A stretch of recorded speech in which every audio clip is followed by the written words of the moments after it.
de su propia existencia. Porque no basta simplemente nacer, crecer, reproducirse, envejecer y morir. Eso verdaderamente no tiene un sentido real. Lo que verdaderamente vale y vale la pena vivir es para poder transformarnos a nosotros mismos, aprovechando las diferentes circunstancias de la misma vida, que como escuela nos va entrenando para que vayamos modificando todas las actitudes psicológicas mentales negativas que no nos traen nada agradable y podamos cambiarlas por actitudes positivas que nos permitan a nosotros vivir en una comunidad, vivir en una sociedad, vivir en armonía con la naturaleza y con el universo.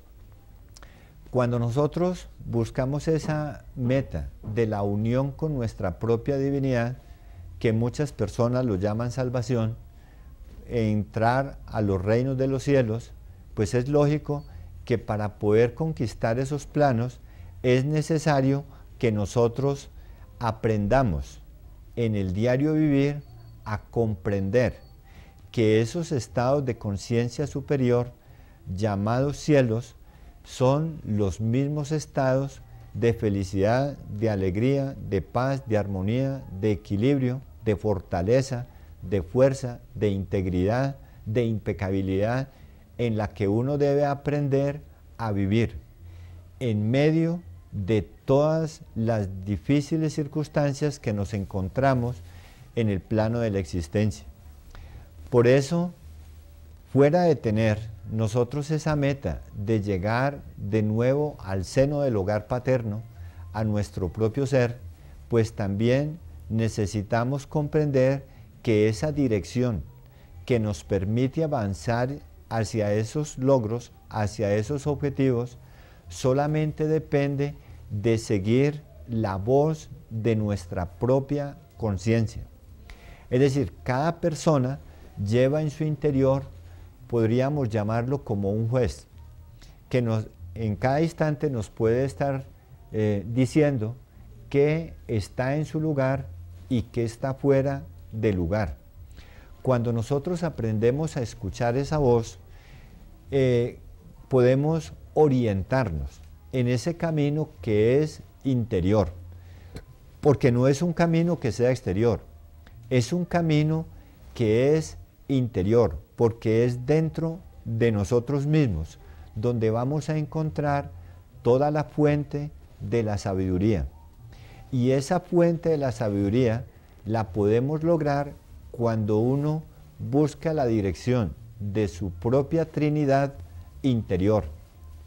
Esa Trinidad de que nos hablan a nosotros las diferentes escuelas, sectas, religiones, logias, etcétera, de Padre, Hijo y Espíritu Santo, son tres fuerzas que moran en el corazón de uno. Y esas tres fuerzas, como ser, como madre, como hijo, como Cristo, como lo querramos nosotros llamar, esas fuerzas nos pueden orientar y guiar en la medida en que nosotros recurrimos a ellas. Sabemos que el Padre nos da la sabiduría, el Hijo nos da la justicia y la tercera fuerza nos da a nosotros el poder. En la medida en que nosotros buscamos esa dirección de nuestro propio ser interior, de nuestro propio Maestro, que está en las profundidades mismas de nuestra conciencia, en las profundidades mismas de nuestro corazón, nos evitamos varios problemas. En primera instancia, nos libramos de seguir a persona alguna.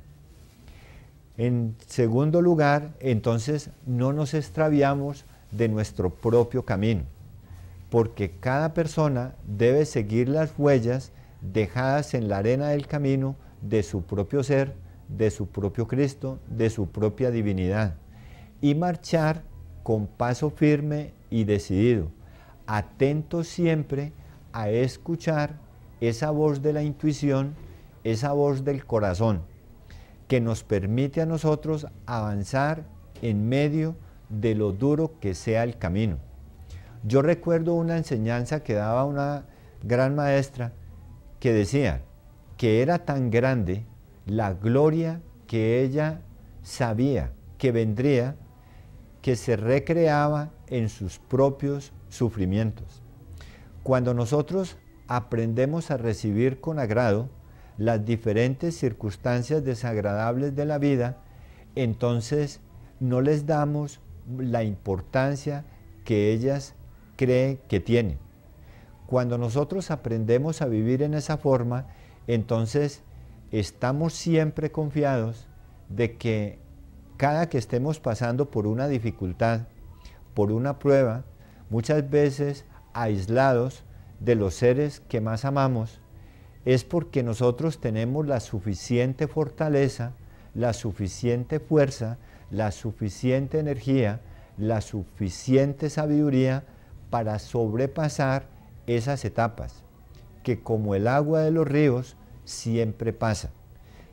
Es por eso de que en medio de las dificultades nosotros debemos saber que algo grande nos espera, porque entre más difícil sean las pruebas, más grandes son los galardones que se consiguen. Es como en los hogares, que muchas veces el padre de familia trabaja supremamente duro para conseguir con qué sostener a su familia y darle una estabilidad. Y en muchas ocasiones logra amasar buenas fortunas y deja muy buenas cosas cuando parte de este mundo. Pero como eso le costó, como eso le costó muchas lágrimas al padre, pues él lo valoraba mientras estaba en su existencia. Muchas veces esas fortunas se pierden cuando las personas las heredan, porque ellos no hicieron los sacrificios que hizo el que las consiguió. Por eso, entre más grande sea el esfuerzo que uno haga por conquistar algo, más lo va a valorar, más lo va a apreciar.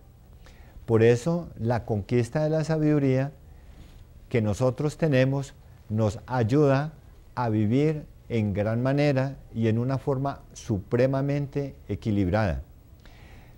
Luego, nosotros necesitamos conocer esa carta de navegación, eso que nos permite a nosotros transformarnos en realidad a sí mismos.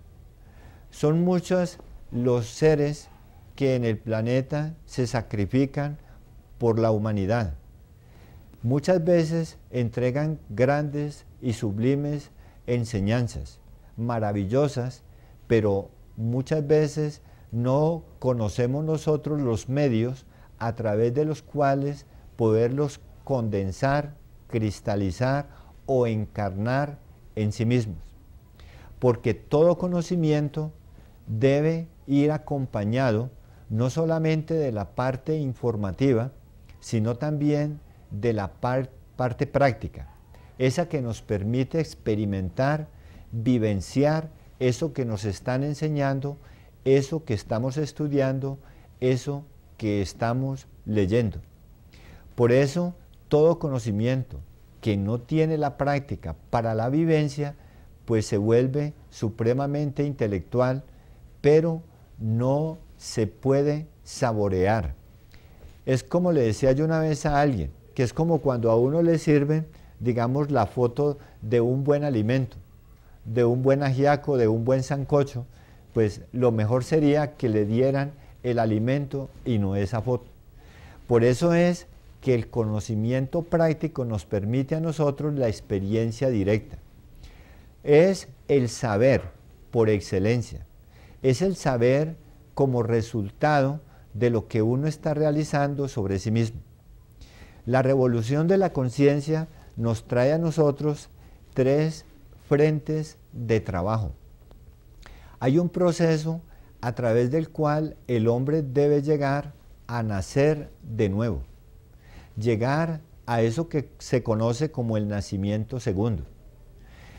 Ese proceso del nacer es un proceso absolutamente sexual. También nos hablan a nosotros del morir, no de la muerte física, sino de eso que debe ser transformado en nuestro interior como naturaleza negativa en una naturaleza totalmente positiva.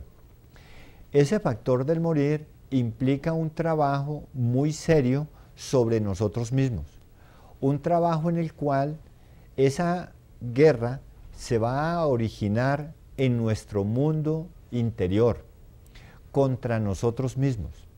No es que nos vamos a despreciar o nos vamos a culpar o nos vamos a dar látigo, sino que debemos estar pendientes para poder transformar en nuestra naturaleza interior, en nuestra psiquis, en nuestra mente, en nuestras emociones, todo aquello que origine desequilibrios.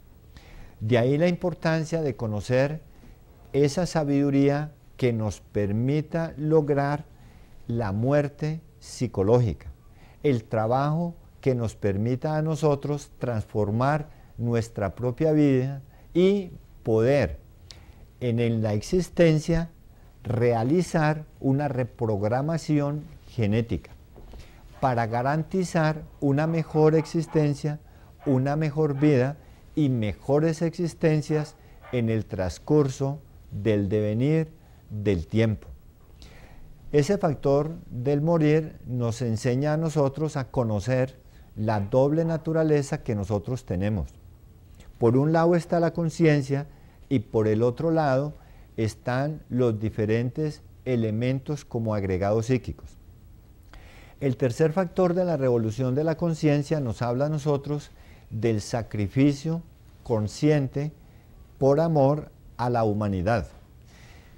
Ese proceso nos invita a nosotros a compartir todos aquellos conocimientos que nos sirven para aliviar nuestra propia vida, para poder sanar a las demás personas y enseñarles las fórmulas del cambio, las fórmulas de la transformación. Podemos nosotros estudiar cada uno de estos aspectos con el propósito de ahondar en el conocimiento de nosotros mismos.